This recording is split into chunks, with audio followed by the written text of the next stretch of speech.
Now, the IFP is calling for KwaZulu-Natal Police Commissioner General Nhlanhla Mkhwanazi to institute an urgent investigation following last night's killing of 4 people at Sweetwaters Tavern outside Pietermaritzburg. For this, I'm joined by Govender, IFP KZN member of Provincial Legislature. A very good afternoon to you. Thank you for your time. Before perhaps we get into the tragic incident that unfolded in Pietermaritzburg, perhaps let's take a bit of time to reflect on the July unrest. I mean, 1 year on, and businesses and residents, and as we heard from our reporter Corinda Jagmohan, the environment itself, is still reeling from the impact. What's your take? Yes, it is unfortunate that the economy of KwaZulu-Natal was so greatly affected by the unrest that took place. And it wasn't just the economic impact that devastated our province, but it is also the impact that it has had on communities and individuals' lives, because thousands of jobs were lost. And even though some business houses are able to get back to work, not all of the people that were previously employed are now back at work. And this is having a social impact on communities across our province, especially in those areas where the shopping centers that were devastated are still being rebuilt, like you find in the Springfield Park area, where the lifestyle center there is still under construction, and that goes for many other small businesses. And it is unfortunate that the smaller businesses did not have sufficient or no insurance at all to cover their losses. The big businesses, okay, fine, they were able to bounce back, but the small business people are the ones that were most severely affected, and we need to see that government does more in terms of assisting these small businesses come back on track. And in fact, we've also heard from various experts in different fields that the current economic climate could prompt a repetition of what we saw this time last year. So it shows that a lot more still needs to be done to remedy the situation. Well, if one considers, the fuel price increases, the normal, increases in food products, especially, one would then notice that, communities out there are going hungry. And, it is often told, and rightly so, that an hungry person is an angry person. And if people are going without food, they are going to resort to some other kind of activity that's going to, bring food to the table. And unfortunately, it might result in another incident like what we saw in July last year. We hope that it doesn't happen, and we hope that there is enough intelligence on the ground from the authorities, especially the safety cluster, to ensure that should something like this be planned, it will be prevented from having that devastating impact that we saw 1 year ago. Yeah, absolutely. Perhaps let's just turn to the news of the morning. I mean, the breaking news tragedy unfolding. It's 3 separate incidents which result in a mass shooting. The urgent investigation that you're calling for the incident that claimed 4 lives in Sweetwaters Tavern outside Pietermaritzburg. What's your broader reaction to that? I think firstly we need to send our condolences from the Inkatha Freedom Party to the families of those loved ones that were lost in this really tragic event that took place. I think also we need to send our prayers to those who are recovering from that shooting. It is really shocking that in this day and age that something as devastating as that can happen, where people gather to have fun and to enjoy themselves.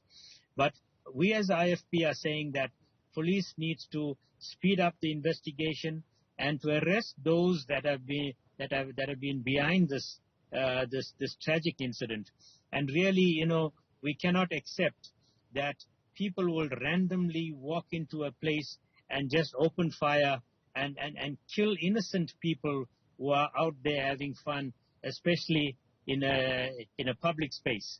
And therefore we are calling for urgent intervention by the police by the intelligence services so that the people behind this are brought to book.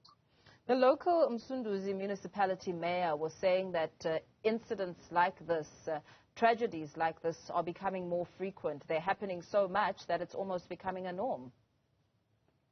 Well, that is what is very extremely shocking. If the mayor himself is saying that this is happening so often, then we must ask ourselves, what is it that the mayor is doing? What is it that the police are doing to ensure that this sort of thing does not happen? If it is a regular occurrence, then surely it cannot be the norm. Surely it cannot be something that communities need to live with. It cannot be something that communities have to tolerate and bear with and live under constant fear. So the authorities really need to jack up their game in terms of putting a stop to this sort of thing and ensuring that bylaws that are in place where it controls shebeens and taverns, those bylaws need to be enforced. We need to ensure that there are sufficient safety measures in place, and communities also need to play their part should they be aware of people in the area who are armed and who are going around carrying out these kind of atrocities, are brought to the attention of the authorities and they are brought to the attention of the police so that this sort of thing can be prevented from taking place again. Surely this now speaks to a concern, or perhaps urgency around the draft firearms control amendment bill that needs to really be looked at and speeded up for implementation, because that could help when it comes to the gun violence and gun control in the country.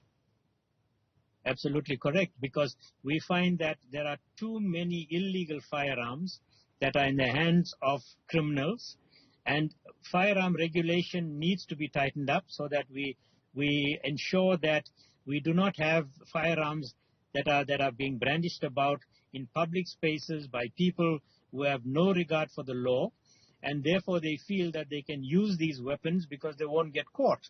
So illegal firearms are one of the major causes of such events, because it allows people to randomly shoot and then throw those firearms away, and the perpetrators don't get caught. So we will call for the firearm regulation to be amended in such a way that it makes it more difficult for people to be in possession of illegal firearms. As you and I speak, there's no motive that can rationalize the incident, but there has been talk, perhaps allegations that this may involve foreign nationals, but perhaps it could be a dangerous one, especially considering the climate and the aggression of these violent incidents. I mean, we're talking about 3 different incidences across various parts of the province. I don't think it will be prudent of us to be pointing fingers in any direction right now until the police have done their investigations thoroughly and apprehended those that are behind this. Because once we start branding names about and saying foreign nationals or criminals and things like that, what we will then be doing is we will be fueling the narrative that says that foreign nationals are the ones that are behind crime in our country.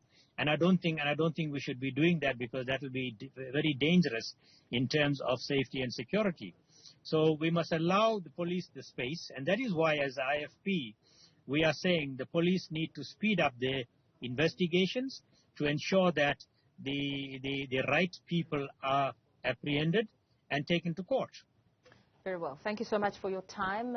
Joined there by Govender, IFP KZN member of Provincial Legislature, speaking and weighing in on the 2 separate incidents of July unrest as well as the tragedy that unfolded at the Sweetwaters Tavern in Pietermaritzburg.